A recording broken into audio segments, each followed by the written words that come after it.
Assalamualaikum warahmatullahi wabarakatuh. Alhamdulillahirabbil alamin wa bihi nasta'inu ala umuri dunya waddin wa ala alihi wa sahbihi ajma'in amma ba'd. Selamat pagi anak-anakku calon siswa-siswi SMA Negeri 1 Tarik. Mudah-mudahan hari ini kita sehat semuanya dan diberikan energi yang hebat sehingga bisa mengikuti MPLS dengan baik. Amin Allahumma amin. Sebelum saya ke materi, perkenalkan nama saya adalah Said Mustafa, biasa dipanggil anak-anak Pak Said. Kali ini saya akan menerangkan tentang tata krama. Tata krama itu sangat penting sekali bagi siswa-siswi SMA Negeri 1 Tarik.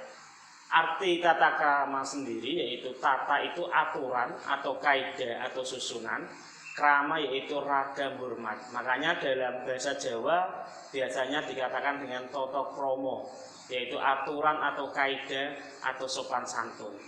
Setinggi apapun ilmu kalian gak akan bermanfaat, gak akan hebat kalau kamu tidak mempunyai toto kromo atau sopan santun. Tata krama atau sopan santun atau etikat yaitu aturan-aturan yang berlaku baik tertulis maupun tidak tertulis dalam pergaulan manusia. Tujuannya untuk apa sopan santun? Untuk saling menghargai, menghormati dan melayani sehingga pergaulan menjadi menyenangkan. Jadi kalau kita ada sopan santun, pasti kita saling menghargai dan menghormati.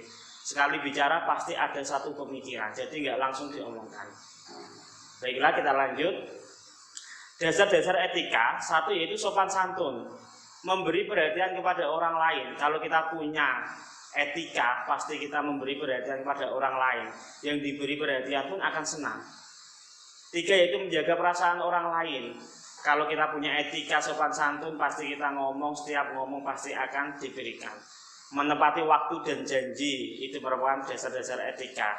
Memiliki rasa toleransi, toleransinya sangat tinggi. Mohon maaf, seumpama ada muslim dan non muslim, itu toleransinya sangat tinggi kalau kita mempunyai dasar-dasar etika dalam bertata krama. Dapat menguasai diri dan berusaha untuk memahami orang lain. Anak-anakku yang kami cintai, manfaat etika dalam kehidupan manusia membuat seseorang disegani atau dihormati atau disenangi. Bukan berarti kita gila dengan kehormatan, enggak, tetapi membuat seseorang itu disegani, ada wibawa, ada penghormatan tersendiri. Kemudian hubungan baik dengan orang lain.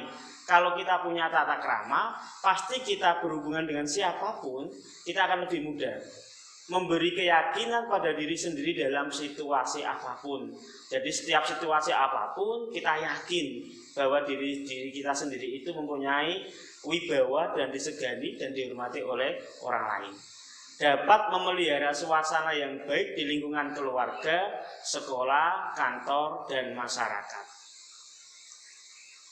Etika berbicara sekarang. Berbicara seperlunya saja, tidak monopoli pembicaraan. Jadi sebagai siswa kalau bisa itu berbicara seperlunya saja, apalagi di masa daring seperti ini.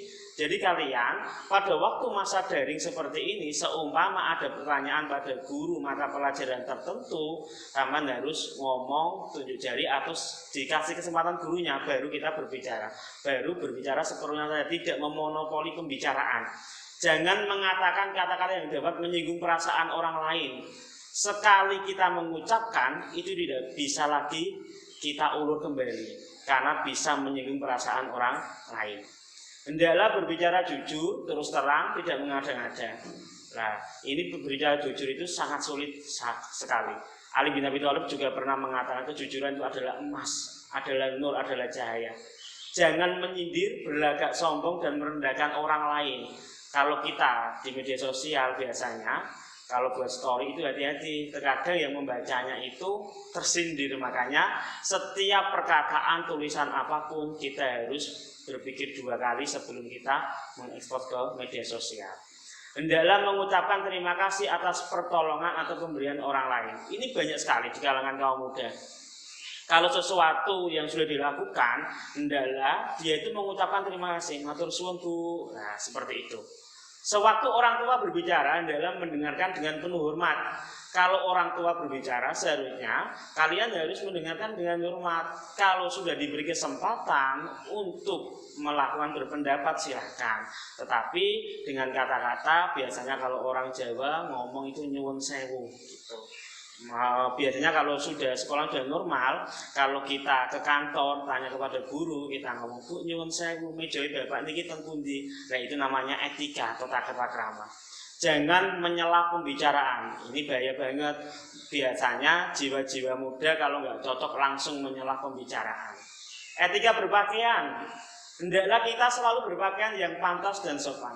Kamu tahu sendiri mana yang sopan, mana yang pantas, mana yang enggak. Apalagi kita sebagai statusnya seorang pelajar. Nah ini di waktu daring, kalau sama sudah melaksanakan daring, pakaiannya harus sopan.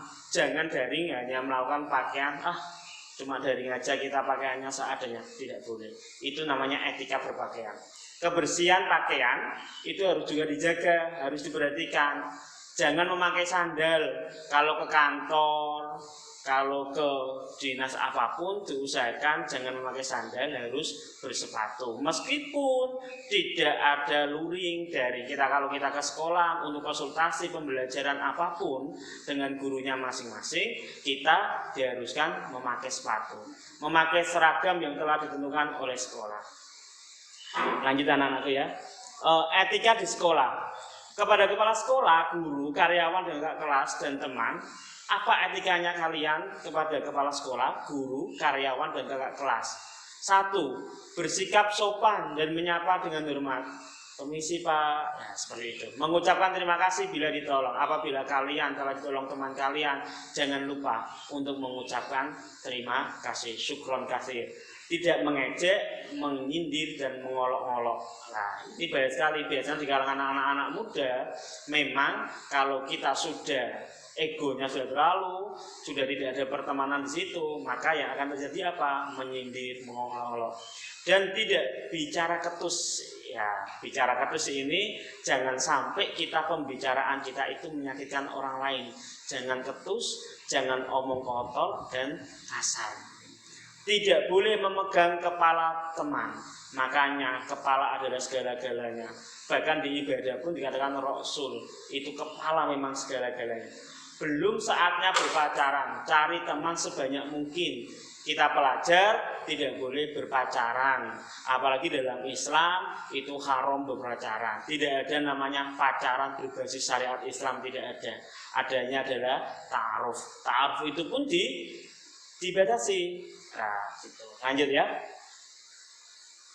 Refleksi tentang sopan santun. Sopanlah pertama-tama pada diri sendiri, memahami bahwa diri ini bermanfaat sebagai manusia atau pantas dihormati. Saya ini manusia. Makanya sebelum kamu pengen dihormati oleh orang lain, kamu harus menghormati diri sendiri. Makanya orang Jawa mengatakan menungso, menus-menus kakean dosa. Kita harus mengevaluasi diri kita sendiri. Bagian dari sopan santun adalah memahami bahwa diri saya ini bermartabat, mulia, luhur. Karena adalah manusia yang terhebat di dunia ini. Sopan santun adalah memahami bahwa saya unik, bermartabat, dicintai, dan mampu mencintai. Sopan santun adalah memahami bahwa orang lain juga bermartabat, mulia, dan luhur. Setelah memahami diri sendiri, kalian juga harus memahami dengan orang lain. Gitu. Sopan santun adalah udara segar bagi kemampuan bergaul kita. Sopan santun adalah pintu masuk ke adat istiadat setempat. Baiklah anak-anak, kalau kita sudah mengerti tentang tata krama, tinggal mempraktekannya. Teori memang mudah, tapi yang sulit adalah praktek. Cukup sekian dari saya, mudah-mudahan bermanfaat. Tetap jaga kesehatan. Afan bi'afin zohiron wabadina ila yaumil qiyamah. Wassalamualaikum warahmatullahi wabarakatuh.